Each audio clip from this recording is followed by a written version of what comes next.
منوچهر مفاخری هستم، متخصص در خدمت شما، متخصص بیماری و سلامت. الو جونم بفرمی. الو سلام آقای دکتر. سلام. من دستگاه گوارشم خوب کار نمیکنه، چیکار کنم؟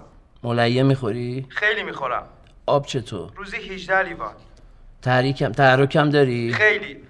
خب بازم خوب کار نمیکنه؟ نه. خب شما چیت خوب کار میکنه؟ قلبم. بله خب از همون استفاده کن. الو جونم بفرمی. سلام آقای دکتر. سلام. الان 3 سال کمردرد دارم. گفتم باید عمل کنم، دیسکه. مهره چندمته؟ مهره 5. زر زدن عزیزم. مهره 5 که دیسک نداره، باید به شوک وارد شه. ببخشید متوجه نشدم. میگم باید به شوک وارد شه. الان کی پوچت هست؟ برادرم. برادرت بگو یه خبر بد بهت بده، باید شوک بهت وارد شه. جونم بفرمی. الو سلام آقای دکتر. سلام. من چند روز چشم درد دارم، از چشام آب میاد، قرمز شده، ملتهب شده، چیکار کنم؟ شما پارکتو عوض کن. من اصلا پارک نمیرم، دلیوری دارم. خب پس جنسش خوب نیست. پشت خط باش، من همون بهت میگم چیکار کن. جونم بفرمی. سلام آقای دکتر، من میخوام از خونه فرار کنم. واسه جلب توجه پدر مادره؟ بله. خب به نظر من سیگار بکش.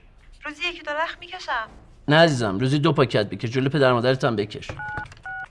الو بفرمی. آقای دکتر من خیلی عرق میکنم. منم عرق میکنم. جونم بفرمی. سلام آقای دکتر. سلام. سرگیجه دارم، حالت تهوع دارم، همش خوابم میاد و خستم. چند وقته؟ 1-2 ماهه. خب شما الان حامله ای عزیزم؟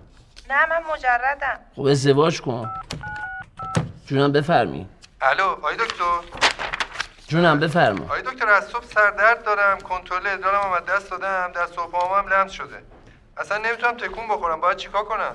امشب رو رد کنی به صبح نمیرسه، رویت شاد. خب وقت برنامه ما تموم شد. آب زیاد بخورید و کرفس. آگهی ببینیم.